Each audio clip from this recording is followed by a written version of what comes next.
There's a strange feeling that settles in when you realize you no longer belong somewhere. It's not a sudden break, not an earthquake that shatters the ground beneath you. It's more like a slow, quiet drift, a current pulling you away from a shore you once called home. You look back and the faces, the places, the conversations, they start to feel like a movie you watched a long time ago. Familiar, but distant. You walk through these streets again, the ones that hold the ghost of your former self. The neon signs hum a familiar tune, their colors bleeding onto the wet pavement. Each corner, each doorway is a portal to a memory. Here's the cafe where you sat for hours, nursing a single cup of coffee, letting your dreams evaporate into the steam. You were surrounded by noise, by chatter, by the endless debate of what-ifs and maybes. You see that person now, hunched over a table, lost in a fog of doubt, and you feel a pang of, not pity, but understanding. You were just trying to survive. You passed the alley where you shared secrets that felt monumental at the time, but now seem so small. The laughter echoes, but it's thin, like a recording played too many times. These were the people you called your own, your tribe.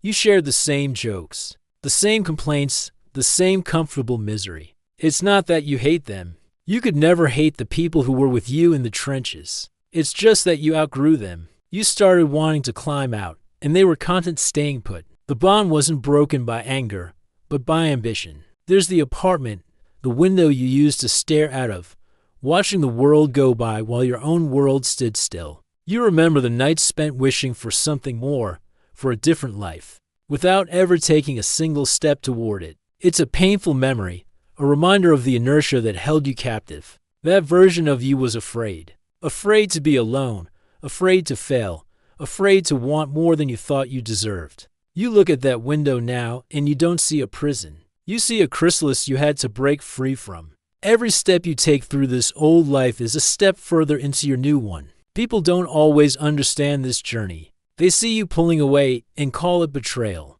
They see you changing and call it arrogance. They don't see the silent battles you fought with yourself, the late nights you spent in learning bad habits, the sheer willpower it took to say no to the easy, comfortable path. They don't see the cost, because your new life cost your old one. It's a transaction that happens in the quiet moments, in the choices no one else sees you make. You trade late-night parties for early morning sunrises. You trade mindless gossip for meaningful study. You trade the validation of others for the quiet confidence of self-reliance. It's not a glamorous exchange. There are no awards for it, most of the time. It feels incredibly lonely. The phone stops ringing as much. The invitations dwindle. The familiar noise is replaced by a profound silence, and in that silence, you finally start to hear your own voice. That's the paradox of growth. It is lonely, but it is peaceful. The chaos of trying to fit in, of pleasing everyone, of shrinking yourself to make others comfortable. It all fades away. What's left is you, stripped down, honest, and whole. You're not trying to be anyone else. You're just becoming more of yourself. It's bittersweet, this feeling.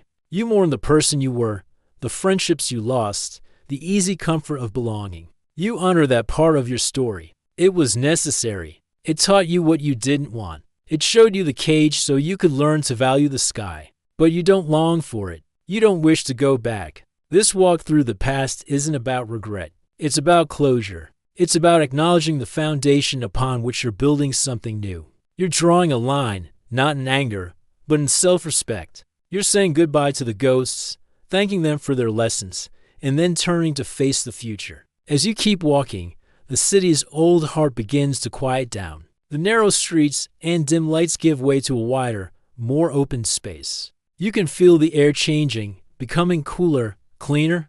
The climb begins. It's steady, purposeful. Your legs might feel tired, but your spirit feels light. You're not running from anything anymore. You're walking towards something. With each step up, the city below shrinks. The tangled web of streets where you were once so lost becomes a pattern. A map of a journey completed. The neon signs are just faint flickers now, their power to hold you diminished. You can see the entire landscape, not just the single, confusing street you were on. And then, you reach the top. The world opens up. Below, the city you came from is still wrapped in shadow, a sleeping giant of memories and past lives. But ahead of you, on the horizon, the first light of dawn is breaking. It starts as a whisper of color, a soft blush of pink and orange painting the edge of the sky. Then, it grows bolder. A brilliant, undeniable gold spills over the horizon, pushing back the darkness, promising a new day. This is the peace you fought for. This is the quiet you earned. The noise of the past is gone, replaced by the gentle sound of the wind and the steady beat of your own heart. You stand there, not as the person who was lost in the streets below, but as the person who found their way out. You didn't escape your past. You absorbed it, you learned from it, and you rose above it. The sun is rising, and so are you. This new life, this quiet strength, this endless horizon, it was worth everything it cost. You are finally home. Thanks for watching. If this resonated with you, consider subscribing for more stories about the journey.